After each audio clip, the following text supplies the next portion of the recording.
सर्वप्रथमे विजु जनता दल सभापति तथा माननीय मुख्यमंत्री श्रीजुक्त नवीन पट्टनायक को कृतज्ञता ज्ञापन करी एवं धन्यवाद जनइबी जो विश्वास भरोसा मो उपर रखिंट धर्मशालावासी सेवा करिबारे अशेष अशेष धन्यवाद जनइबी। विशेषकर धर्मशाला निर्वाचन मंडली सारा ओडिशा रे जो विकास धारा चली विकास आज आकाश छुआ होती धर्मशाला निर्वाचन मंडली सामिल होती।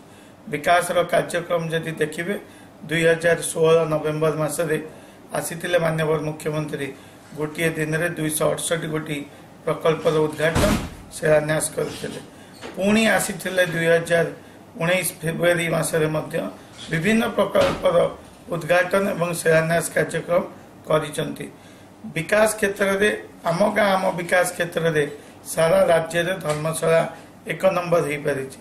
विभिन्न सरकारी योजना यदि देखिए सबु बेले धर्मशाला निर्वाचन मंडली रे सरकार योजना लोकों पाखे पहुँचेबारे धर्मशाला निर्वाचन मंडली होची निहार।